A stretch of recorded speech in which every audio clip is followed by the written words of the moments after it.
I'm so happy you found Virago 24/7. If you're loving this podcast, please go to wherever you're listening and rate the show. 5 stars would be very much appreciated. I wouldn't mind a review as well. And also, please share this podcast with your friends. Hi, I am your host, Leonette Talley, and you are listening to Virago 24/7. Virago is Latin for female warrior, and 24/7 is for all day, every day. Virago 24/7 is a weekly podcast that brings diverse women together to talk about life and our experiences in this world. We share our views on self-love, mental health, marriage, children, friendships, and really anything that needs to be talked about. Here, you will find everyday growth, everyday healing with everyday warriors. Just give me my space to move. 'Cause it's my thoughts, what I want, and I want what I want.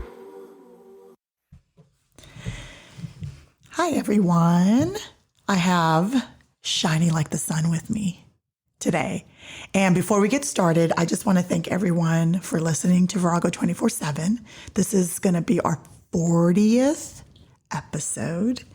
And when I started, I didn't know if it was going to last, but here we are. It's going to be almost a year, Shiny. Woo woo! Yeah, on the 6th, which is my birthday, and it's Virago's birthday. And yeah, it's going to be 1 year. So it's episode 40. I have Shiny with me.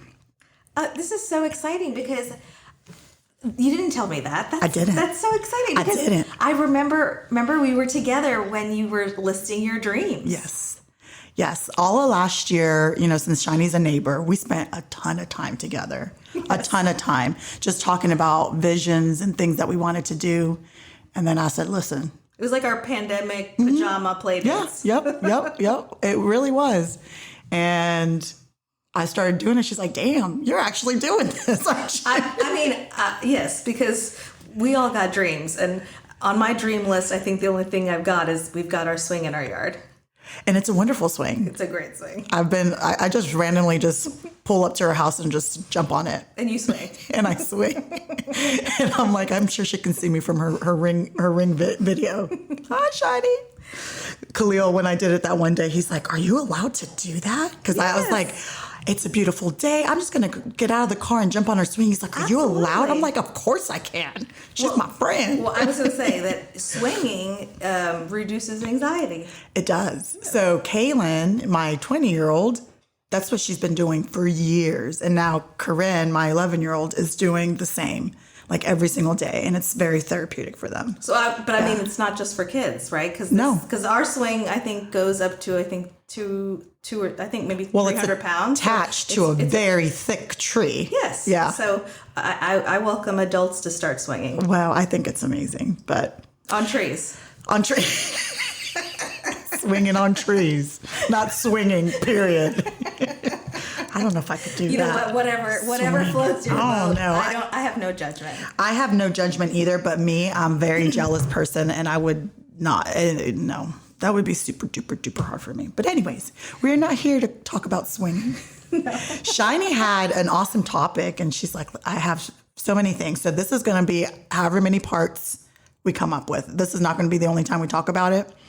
And so what do you want to bring to the table, Miss Shiny? I wanted to talk about unconditional love versus conditional love. Mm-hmm. And not with just like romantic relationships, but also with our children. Yeah.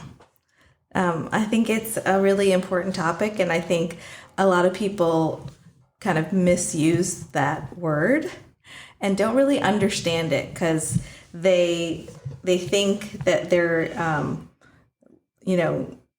exuding love but with a whole bag of conditions.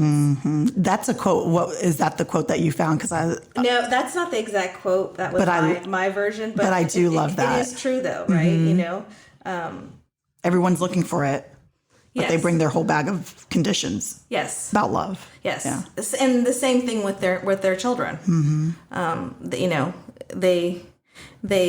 They have all these conditions for their children, mm-hmm. or we do. So if we do, we need to be aware of it, and work on it. Yeah. So we're not perfect, but I think the first step is being aware. So that's what I want to talk about. So I was wondering if you could help me define it so that we start there. Yes. So just a behind the scenes secret, I don't really prepare for shows. And if I do, it's very last minute because that's how I function. So I don't overly prepare for stuff. Everything that I say is like literally from the heart. So we were texting last night, and literally like an hour ago before she came, I was like, I should look this up so I know what I'm talking about. So anyways, I found a few articles, and the definition that I like the best, it says, the term unconditional love does not mean love without limits or bounds. It means I offer you my love freely without condition. This means that when we offer our love, we offer it without expectation of repayment. It is important to offer this type of unconditional love in our relationships. Otherwise, we are offering love with strings attached, and this creates power and control imbalances. So that's the one that I found that I love because the repayment thing is huge. Oh, yes. People thinking that if I do this, you owe me. Yes. That's huge. Yes. Yeah. And the keeping score. Yes. Yes. So the keeping score. I'm familiar with that, but I'm not going to go into details about it. Yeah. But yes, I am familiar with the keeping score. And have you ever heard of the invisible hook? No. But I think you taught me that. I had never heard of it. Tell us what that is. So that is, that's something when someone does something for you and they're doing it in a kind gesture, a loving gesture. But there is an invisible hook attached to it. Mm-hmm. And they're waiting. They're waiting for you to reciprocate in some way. Mm-hmm. And if you don't, you are going to hear it or feel it, or there's going to be some kind of repercussion for you not doing what they have expected. But we know what, like Brene Brown says, expectations are resentments waiting to happen. Mm-hmm. So, there are people who do place that invisible hook on you. And the person has no clue. Because that's why I believe you have to be a joyful giver. Yeah. You give joyfully, otherwise don't. I 1,000% agree. 1,000% agree. I literally give, and sometimes I forget that I've given, and then, people are grateful after the fact, like, you've done so much. And I'm like, what have I done? Because I don't, once I give, I let go, and that's it. Like, good. I don't think about it ever again. Good. Because so I learned, I used to volunteer in the summers for Vacation Bible School. Mm-hmm. And that was one of the every day we taught a simplified Bible verse to the little ones. Mm-hmm. And it was be a joyful giver. And I'm sorry if I'm not going to reference the Bible verse today because I didn't plan on pulling out that Bible verse right now. But it's somewhere in the Bible, huh? Yes. Yes. It's a good one. Yeah. But we said be a joyful giver, and that was what we taught the kids, that be a joyful giver means that you give joyfully and peacefully and with your heart, with no, we didn't say no strings attached, mm-hmm. but with no plan, no expectations for something to be returned back to you. Yeah. Right. And that's how it should be, right? Yeah. Because when you joyfully give with your whole heart, mm-hmm. it feels amazing. I actually feel bad for those that don't have that joy. I agree. Because it feels so much better than receiving. And you may not get it back from that person, but you're going to get it back. The universe will repay you for your kindness. Always. Absolutely. Yes. I believe that 100%. Mm-hmm. I believe that what you give out to the world will come back to you tenfold in some way. Mm-hmm. It's not always like in some material way. Exactly. But it just, yes. And it may not be from that person that you gave to. Oh, it's from another source, another. No. Yeah, another way. If we always gave if I gave something to you and you gave it right back, what's the fun in that? That's not fun. No. I think we should pass it forward. Yeah. So, yeah, I think that's how it should be. Mm-hmm. And you give cheerfully to the next person, and we all share. Yeah. So yeah. Well, there's a lot of people that keep score and keep points and keep that in the back of their heads. Like, I did that for you. Right. But I So think that, you owe me. So I think the commonality of that is, in general, is that inside they're hurting. Oh, yeah. They're hurting. There's pain. And I think that's what they're holding inside. Inside, really, the truth is that they're hurting. Of course. And they have a hard time communicating that. What they need. Yes. Yes. Okay. So, which is also going into the loving, right? So I feel like with the unconditional love, when you want to love someone unconditionally and you want to receive that love unconditionally, you want to be loved just as I am, right? Yeah. Just as you are, and accept that person just as they are, right? Yes. In a healthy way. And and you have to have, what did we talk about like a few minutes before we started? We have to have healthy boundaries as well. Yes. Yeah. And I sent you a really great article. I just know that he talks about without attachment, which is what I was just talking about, codependency. And when you want to love someone, when you want to feel loved, you want to feel love without attachment, meaning that sounds really weird because you are attached to the person, but it means love without attachment in an unhealthy way, meaning they are not the air I breathe. Yeah.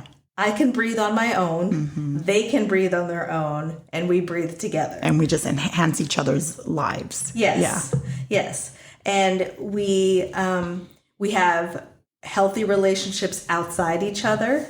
We have healthy hobbies outside each other, and we have hobbies together.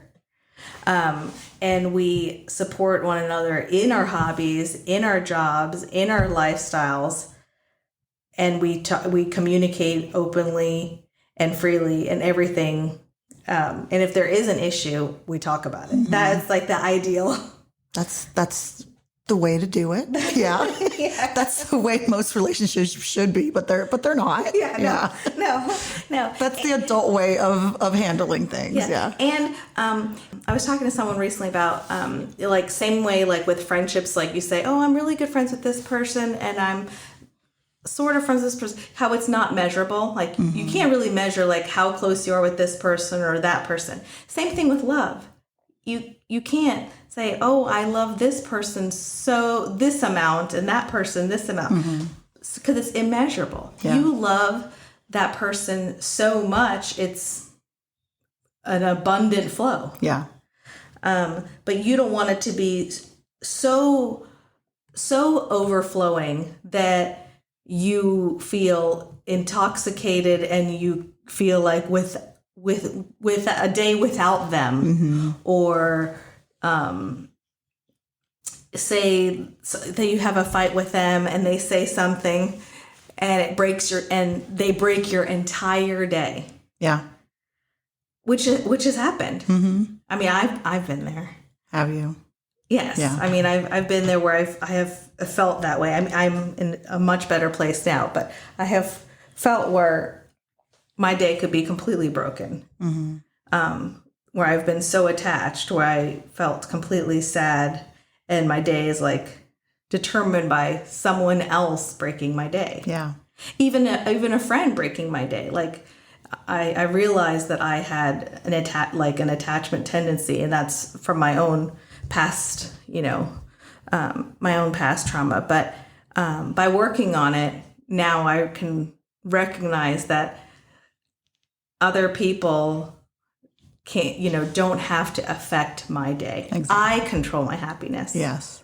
I have the power to choose like my mindset with intention, with mindfulness, and if I'm upset, I can work on it. So, but that takes a lot of self-awareness. It does. Yes. It takes a lot of time to work on, and courage, and patience. So I wanted to tell you a story. And this is a story about, this is not a romantic story. This is a story of a mother and a son. Okay. This is going to be an anonymous story. All right. Okay.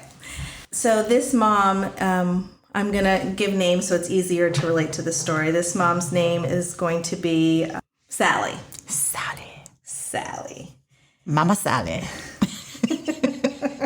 Mama Sally Talley. Okay, that's weird. I'll stop.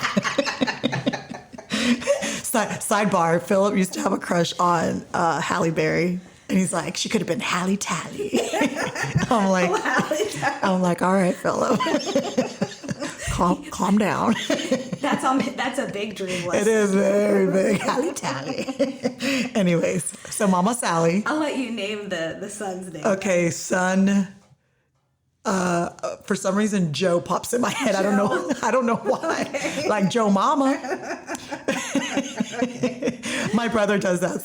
Another sidebar before we get to the story. He's always like, yeah, so whatever conversation, he'll just slip Joe. He's like, yeah, so Joe's coming. I'm like, who's Joe? He's like, Joe Mama. Anyways, it's real funny. And he gets us every time. Your family's so funny. He crazy. So Joe and Sally. Mm-hmm. Okay, so Sally is a really loving mother. Really hardworking.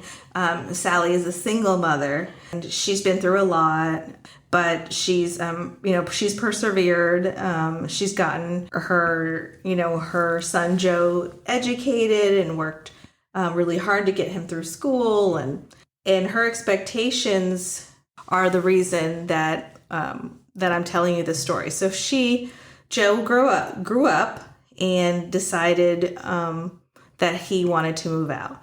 Now I'm going to tell you that Joe is about 30 years old. Mm-hmm. Joe decided, and he's been living with Sally. With Sally. Okay. And Joe decided, I'd like to, I'm ready to move out and be on my own and be independent. And Sally gets really upset. Mm-hmm. Because she thought, I'm a single mother. How could you do that to me? Like, in her eyes, without telling him, her expectation was, I'm single mom. You're supposed to stay with me, take care of me, make sure I'm okay. I'm getting older. So Joe has never, so he's always lived with Sally. He's never been independent. Like never lived on his own. He went to college. That's it though. But and which she supported and expected and supported. Okay. But when he was done with college, he came back and he's helpful around the house and as much as he can be. But also what Sally would do is Sally would also pay for credit cards, pay for those big wholesale stores, mm-hmm. Pays for that.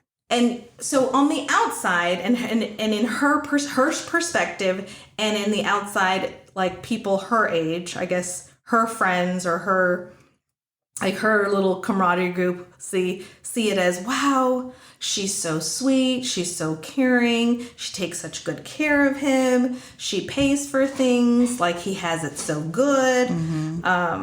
All he has to do is take care of her. And when he gets married and he finds a nice girl, if he wants to, he can just, move close by, mm-hmm. and then he can move out. But there's no reason for him. But until then, he should stay. He should stay because, his mom's all alone. She has no one. Mm-hmm. When he decided to move, she got upset. Mm-hmm. She got upset. She kept it inside. When he got a girlfriend and decided to move in with her, he got even more upset. Realized, no, I want actually, she realized she wanted more. She actually wanted, her expectations were more than that. Her expectations were, not only did I not want him to ever move out, I wanted him to get married and him, his wife, and whatever kids they have all live with me. One big happy family. Yes. So I don't really approve of him living with another woman.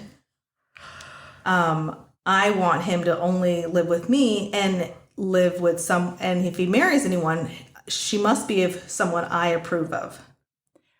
Wow. So where I'm going is, I always thought this is me looking on the outside. I always thought and looked at Sally as someone who was I looked at her as someone like a very loving, generous, giving, caring person. And then when I saw this whole interaction and this whole perspective of seeing all the things that she had, all these expectations, and all these expectations were based upon, I've raised you, I've put you through school, I've given you all these credit cards, and I've given you all this money. Then I started changing my feelings, and this is my opinion completely, and my perspective completely. And I started looking at it as sort of manipulation. Yeah. And very conditional. And if you don't do all these things, then what did I pay all this money for? Yeah. It's a guilt trip. Like, look at all the things that I've done for you. You must love me. You must do as I say. Yeah. And it just didn't feel good at all. Like when I saw this, and I don't have any, like, I'm not going to go talking to, I have nothing to say to either one. But I thought to myself, it made me so self-aware as a parent. I have young kids. Yeah. I'm not in this situation at all. But it made me think, we bring children into the world, and they're pure and innocent and helpless. What we do for them should be completely out of unconditional love, meaning what we do for you is out of our own hearts, and we want to help and aid them to have the best life ever and grow up to be good people and help them fulfill their dreams. Exactly. I don't want my kids to feel that they owe me anything. Yes. And it made me change so much of my thinking, because I thought to myself, and not that I ever thought that way, but it made me think so much about like expectations that like were old. And I know that a lot of parents, a lot of people take care of the parents as they get old. And I would 100% take care of my parents. But I think there's a different approach when it comes to like being expected, like versus like me being a choice. Exactly. I think for me, when my mom fell in March, when she fell, like I immediately went there. She didn't say, you better get here right now. Yeah. So that was my choice, and I went. But I think if there was like anger, a lot of fights of, you should have been doing this, I wanted you to do that, I expected this, like all of that behind it, like, oh, I've done all this for you, I think every time anything happens to me, you need to be there. Like, I think if there was all of that, I can so 1,000% relate to that. So, and until you put up boundaries, it continues to happen. I've been on the other side of the guilt thing. Like, look at what I've done, and how dare you not this? And did you not know that we were struggling? Or did you not know? And it's the expectation of, you should know these things. So the reason I wanted to talk about this is such a fragile topic, because this is our loved ones that we want to take care of. Like it's both ways, right? Like it's us taking care of our parents, or our parents taking care of us. And both ways, there is so much like possibility of feelings being hurt and misunderstanding. Yeah. And obviously communication is key, but that's why we're talking today, because that's obviously the problem. Why I wanted to talk about it so badly was that I don't want to live my life having a lifetime of expectations on my kids. Exactly. Yeah. And I think knowing their story, and there's much more to their story, but that's just a little bit of it. Just knowing their story makes me so self-aware of who I want to be, and I just want to be better. Yeah. And I want to take better care of myself, even more so that I'm less of a burden for my children. Yep. And I don't want to be a burden at all. Mm-hmm. I want my kids to see me as someone that was always their supporter, always on their side, not somebody that put any kind of condition or expectation at all. Mm-hmm. You know, the other day Gavin got a grade, and I said he got an 88 on something, on one of his tests, and I said that's great. He goes, no, but I want hundreds. And I was just so happy, because I grew up the opposite way, where my parents would be like, no, I want hundreds. Yeah, you're expected to be. And yeah. The fact that he was the one who said, I want hundreds. So that's funny, because you and I had that conversation, because Kaylin, who's a perfectionist, my 20-year-old, because Gavin is 12. Yes, 12. Yeah. So we had that conversation early last week. I was telling you how Kaylin's such a perfectionist. And I'm like, I'm giving you permission to not get straight A's. It's okay. Like, go to college, learn all the things. And if you get a C, just pass. Please don't fail, because then we have to pay for that again. But other than that, just let go of that perfectionism. I don't know. I mean, it brings me joy. Like you said, like, it brings you joy that he wants to do that. But when they get older, it's anxiety inducing for them to feel like they have to. Is anxiety. So it's good that you're. I'm like, she's like, okay, all right. And then she goes and gets an 85 because she thought she was going to fail. I'm like, see? And then you told me to get her the book, Anxious for Nothing. Yes. But I got her not the kids version, the actual version. Oh, I'm glad. And I gave it to her this weekend. So I'm like, read it. I was going to say, parents. Anxious for Nothing. There is one for kids, too, by Max Lucado. To hear more amazing female warrior stories, hit that subscribe button and give us a 5-star rating. We would truly appreciate the love. Now back to our show.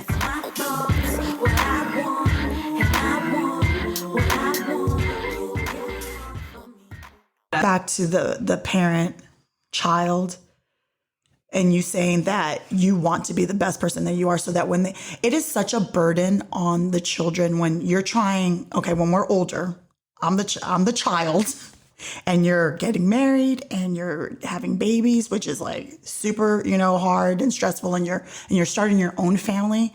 When you have your parents still like putting that burden on you of, well, this is what I did for you, and this is it. It's like, leave me alone and let me make my own life. Like, why are you still trying to drag me down? And it goes back to the beginning when you said these people are hurting inside. They don't know how to communicate. They don't know how to express themselves. They see you going off and thriving, and they're left behind doing who knows what.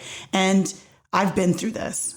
And I don't want to go into details because my dad's not here to defend himself, but it was dad and my stepmom, and it's not my mama. My mama is not a burden on my life at all. She's actually a huge help. But my dad and my stepmom were those people in my life, and I had to set boundaries, and I wish I had set them sooner, because I think we could have had a better relationship. But again, if you've listened to the podcast, he passed away right before we were, trying to make things work. But it is. I wish I would have done it sooner. I wish I would have set up those boundaries. But you don't know what you don't know. I didn't know what boundaries look like. It was just, they expected certain things. I cried about it. We fought about it, and then swept it under the rug and moved on until the next issue came up. And it's like, do you not understand that I'm trying to form a life for myself? And you're trying to pull me back at each moment and making me feel bad for having a happy life. And like I said, I don't want to, it's hard to talk about someone who's not here anymore, and they can't defend themselves, or they can't come on and express why it was the way it was. But this topic is, I didn't realize it related so much, and so you start talking about it. I'm like, wait a minute, I can relate to this. Well, I think when I brought it up, I think immediately you went towards romantic relationships, which that's what I said. Yeah. This we can do in parts. Oh, we're for sure doing this in parts, because it's romantic and parent child. Oh, yeah. And even friendships. Yeah. I mean, I could go in there. The thing is, like, friendships for me are so easier to see and cut off. It's the romantic and the parent child that's so much difficult because you're so. Those are definitely the hardest. Yeah. Yes. Yeah. But they're all different. Like, I remember even telling, like, a friend who considered me a best friend, and according to her, I did the wrong thing, that she had an expectation. I didn't do as she expected. And my answer to her was, you're going to have to accept me just as I am. Because that was the truth. Because that's who I was. Like, when you start realizing you feel the need you need to change that person. Yeah. That's conditional.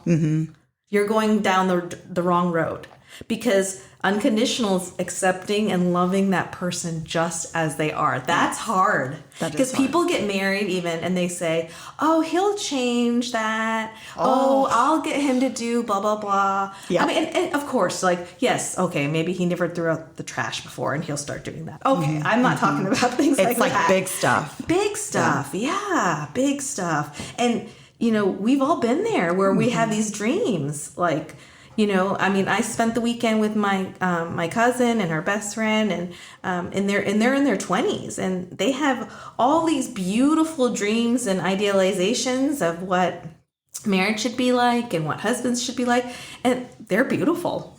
But it's not always realistic. No.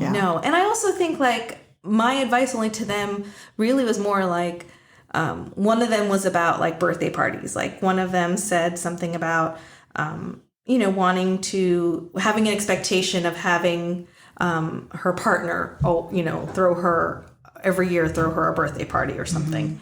And I said, I think that's sweet that that's something you're looking for. But I said, I wouldn't put that as an expectation for me, because, I mean, there's nothing wrong with you throwing it. And she looked at me like, what? And I'm like, really? I've thrown my own party, and I don't think there's anything, like, I think it's the way you look at it. Yeah. It's perspective. It is perspective. Like, I throw it with the friends that are important to me, and I'm important to them. And it doesn't look like showy the way she's looking at me like, you know, who do you think you are? Yeah. But, you know, whoever's important to you and you're important to them, and they show they show up for your dinner and you have a great time together. And I also look at it in a different way too, that I'm a mom now. I'm super busy. You know, when do I celebrate me? Yeah. Pretty much on my birthday. So why not? So it's like a whole perspective. It is. You know, and some people might think, oh, it's my birthday, no big deal. Yeah. So that's their perspective. Yeah. So, or they think, oh, no, that is the job of my husband. So. Yeah, I think sometimes to me, that's trivial. The whole, like, he should. Right, which is what I didn't like. And there's something. Like when she said he should. And the thing is, like, there's something deeper. It's not the fact that it's the birthday party. There is something deeper, and the birthday party is just like a small little thing. You know, it goes back to communication. Like, I got married at 25. I am not the same person I was at 25. And the marriage and relationship that we have built has been surrounded by so much talking, Shiney, so much talking. And in the beginning, I did not know how to express myself. So I went about things the wrong way. And it's not about the birthday party. A lot of times it's not about this little thing that they're not doing. It's so much deeper than that. And that's why you have to sit down like an adult and communicate. And there are little things that we can change when it comes to loving, unconditional love, and everything that we're talking about. I don't want to give people permission to be like, well, this is who I am, take me or leave me. Because that is true. However, right. I'm not saying like, oh, I'm, I don't want to sound that way, but okay. Because there's room for improvement No, I want Yeah. the person to bring out the best of me. Thank you. Okay. Yes. And if they bring out the ugly, then that's when boundaries need to be. Yeah. Yes, I agree with you. Yeah. I agree with that. Okay. Yeah. So if I misspoke, I mean more of if you were trying to make your man or your wife someone that they really are not. That's true. Deep inside. Yeah. Then that's going to be really hard. Yeah. What I was going to say is regarding the Sally and Joe thing is I feel for Sally in a way, like I give her a lot of grace because the reason she is the way she is it's generational. Mm-hmm. So, which I know this is a big topic right now in like, Oprah's talking about it, which means everyone talks about it. Of course. So it's like this generational trauma, right? So that means like her parents were like that. So her parents' parents were like that. So it's like this whole cycle where your parents raised you a certain way. So, and the parents' parents raised you that way, where basically you live their life, if that makes sense. Yeah. So a lot of it is cultural, which a lot of cultures do. So with Sally, she just expected that her son, he pretty much did the education that she kind of talked him into, because she had suggested, you go into this type of education. And at first he didn't really want to, but I think eventually he thought more about it and realized, you know what, she is suggesting a good education for me, and he did go down that path. I mean, plus she helps pay for it. Yeah. And then, so, because they kind of have a way of either they tell you straight up or somehow, and they have a way of telling you kind of what to be, what career to go into, what kind of person to marry, and as a kid, it's kind of the same thing too, right? Like what activities to go, to do, what instrument to study, what sport to be involved in. So, this mom has kind of been doing it her whole life. And in order to kind of break free, which we just read, the adult child has to then kind of make an announcement. Yeah. I'm ready now to put a boundary. Yeah. Mom. Ooh, and that's not received well. And that's Boundaries, not received well. No, because they're not used to boundaries. No, because this generational thing has never even practiced boundaries, or even they've never done it before. And I'm just talking about Sally and Joe. Yeah. In their kind of like, the way that they work, their relationship. So Sally never taught Joe boundaries. Sally's never been taught boundaries. And now Joe is pushing back. So he knows something's up. So it's, and he learned the word, boundary, or something like a word like boundary is being crossed because I want to push back. I don't want to do what she's saying. I don't want to live in her house anymore. Yeah. I like the girl I'm dating. I don't mind living in her house or living with her or her living with me or whatever they're doing, it is 2021, It sounds like Sally, though, is, and I hate to make excuses for people that act this way because it's infuriating for me to see people not understand boundaries. But then you have to look at that person individually and, that's fear talking. Like, she's afraid to be alone. She's afraid, like, what now? Like, how do I live? Like, my whole life has been revolved around my... you? It's like yes. No. Sing it. How do I breathe without you? It's really sad. Which for is what Sally. So this is However, where it's codependent. Sally needs to figure this crap out. Sally. Because Joe got to go.